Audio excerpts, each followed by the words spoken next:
Everyone is lined up, they're calling their parents. They're told, okay, this and that. Then now it was my turn, so I called my dad. And he told me I should not disturb him with stupid things, like the way I feel like most of the African parents talk like that. Hello, how are you doing? I hope you're fine. My name is Riz and this is my channel, and today I'm just here to talk to you about my whole experience with mental health, how I found out about it, how I came to know its existence, and how has been my mental health in the whole journey and the whole process. So first and foremost, let me start with the first experience, and this is in 2016. I was 16 years old. I was in high school, I was in Form 2, and yes, I had been through so much in my whole entire life, the whole of my 16 years at that time, but I never felt like it's a big deal or something. I was just like, that's normal, it's part of life, and that's how I've been told, and that's how things are, and nothing is not making sense. Everything is just the way it's supposed to be, and you should not question it. So in 2016, we were to go on a trip. Like, our class had been number one or a champion for a while, and so our class just said, oh, since you've been always the leading class in among the streams, I'm going to take you on a trip for free, but you'll have to ask for your parent for pocket money. That's how the whole thing got triggered and how it went down. So we went to call our parents. Like, everyone is lined up, they're calling their parents. They're told, okay, this and that. Then now it was my turn, so I called my dad. And he told me I should not disturb him with stupid things, like the way I feel like most of the African parents talk like that. And people feel like it's so okay and it's so normal. And those small statements that people say to others and parents say to their children are the things that actually make a very big impact. So when he told me that, I felt bad, so I started crying. I went to the teacher, our class teacher. I told him, and then he called him. Then later on, then they talked. Then he sent me the money. It was all drama. Yeah, so this whole thing I'm sharing because I feel like that's the first time I got to a point where I felt so bad. Like, I had been through so much, yes, but at that point I felt like the weight of the world was on my shoulders for the first time. So I kept thinking about this whole statements. There were other words, but I chose not to say them. I just said at least I don't know, that feels like one of them, but there were more. So I was actually thinking about all the things that I was told through my whole entire trip. Literally, even right now, I can't remember what really happened during that trip because I wasn't there mentally. I was just there physically. Like, I don't remember, for real. I don't have even a memory of what really happened during the day when we went on a trip, because it was 2 days to the trip.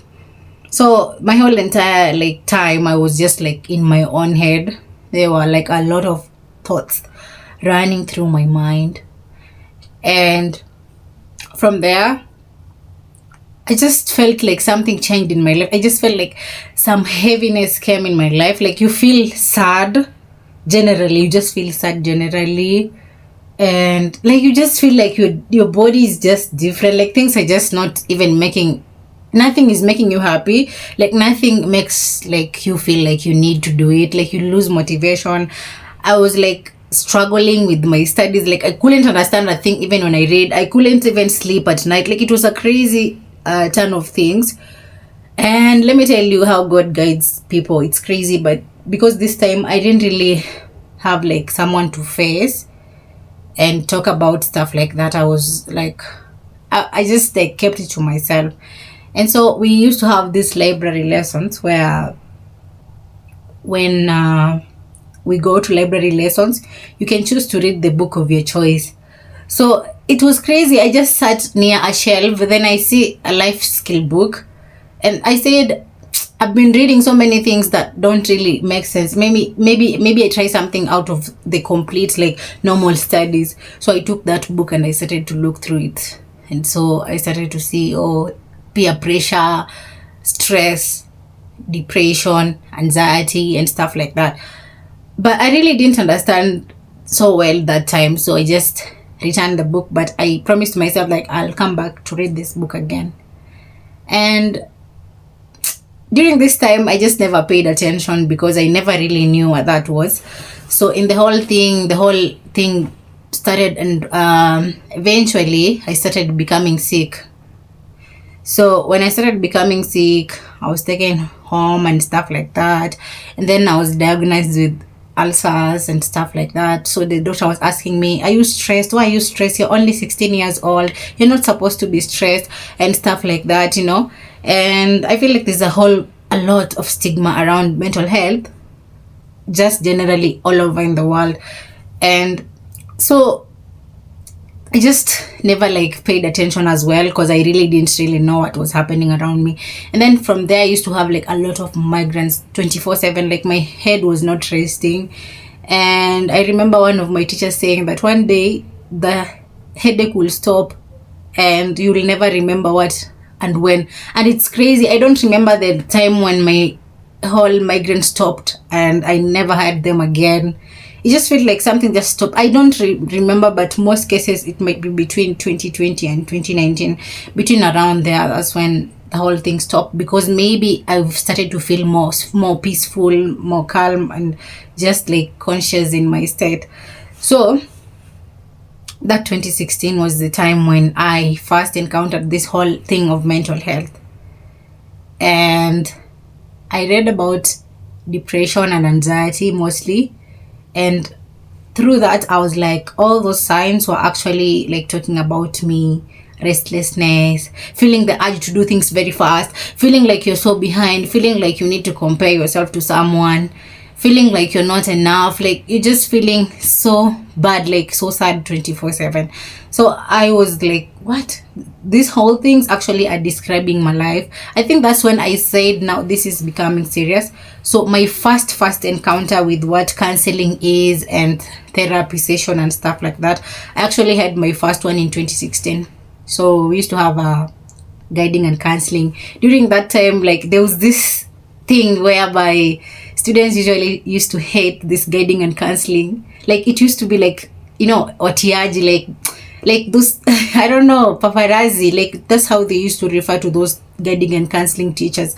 And it was hard for me to make that decision to even like go there, because even I used to imagine like people will see me talking to this teacher and they will just know like I have an issue and stuff like that. There was that stigma.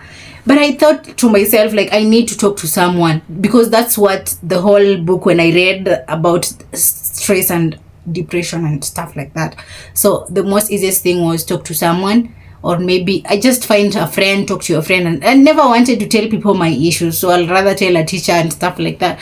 So I went, and I think through the talking session, somebody getting to help you like sort of like understand what is happening around you is very normal. I was given some papers, I read through them, and they gave me more clarity to what really was happening and how I can actually help myself. But I think it was only one session and I completely withdrew, because I didn't really know. I was just trying things to see what can really work out.